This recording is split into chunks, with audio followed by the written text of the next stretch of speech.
असल में इस प्रकार के हादसे के जिम्मेदार जो ये भीड़ है, जो भेड़ बन जाती है, मूर्ख भीड़ जो धर्म के नाम पे नेताओं के बहकावे में आकर 10 करोड़ 12 करोड़ की संख्या में एक जगह इकट्ठा हो गई, तो ऐसे में हादसा होना तो बेहद ही स्वाभाविक है, मेरा मानना है। मेरा बस आरोप यह है कि हादसा हो गया ठीक है, लेकिन जो लोग मरे उन्हें कम से कम इतना तो सम्मान मिलना चाहिए कि उनकी उनकी डेड बॉडी का जो है वो धार्मिक ढंग से जो उनका अंतिम संस्कार हो सके। क्या इतने निष्ठुर और निरंकुश हो जाती है सरकारें अपने राजनीतिक चरित्र को बचाने के लिए कि हम नहीं, हादसा बहुत छोटा सा हुआ, सिर्फ 30 लोग मारे गए। अरे 100 लोग ही मारे गए, उन सबको ससम्मान अगर उनके परिवार वालों को सुपुर्द करते तो क्या जाता सरकार का। 25-25 लाख रुपया किसके बाप का पैसा ये है? किसी सरकार के बाप का है, किसी मुख्यमंत्री के बाप का है, किसी नेता के बाप का है, किसी अधिकारी के बाप का है? जनता से वसूला गया पैसा है। अगर हम हमारे 100 भाई बहन मर गए, उनको 25-25 लाख रुपए मिल गए, तो किनका पैसा है ये?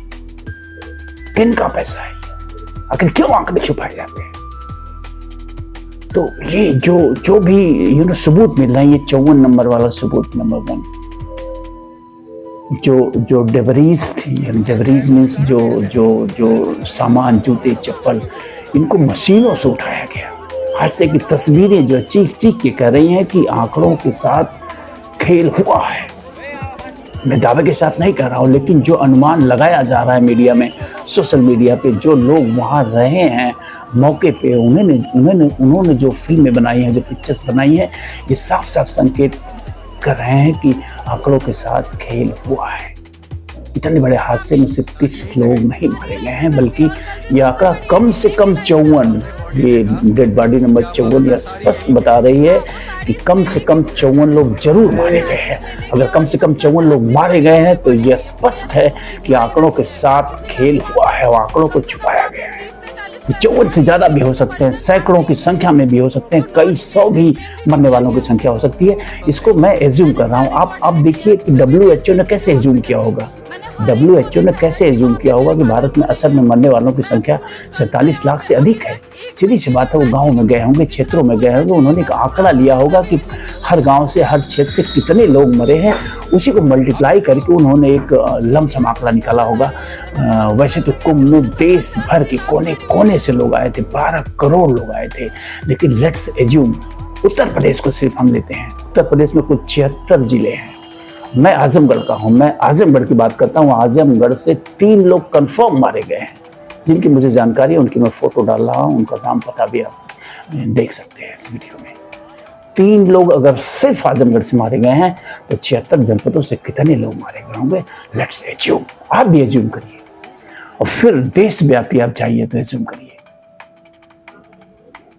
तो कम से कम 30 का आंकड़ा तो हजम नहीं हो रहा है, और प्रत्यक्षदर्शी भी ऐसा ही बता रहे हैं कि 30 नहीं बल्कि और ज्यादा संख्या है। और ये डेड बॉडी नंबर 54 चीख के कह रही है कि मरने वालों की संख्या कम से कम 54 तो है। तो आखिर क्यों छुपाया जा रहा है? क्यों छुपाया जा रहा है आंकड़ों को? क्यों छुपाया जा रहा है आंकड़ों को? और खासकर मेरी नाराजगी इस बात से है कि योगी आदित्यनाथ अपने आप को एक संत कहते हैं, और एक संत के प्रशासन में, एक संत के सरकार में इस ढंग से अगर आंकड़े छुपाए जा रहे हैं तो ये शर्म का विषय है। हम इतने स्वस्थ लोकतंत्र भी नहीं हो पाए कि हम किसी हादसे में अपने मरने वालों को सम्मान दे सके। हम उन्हें अपमानित करने का काम करते हैं।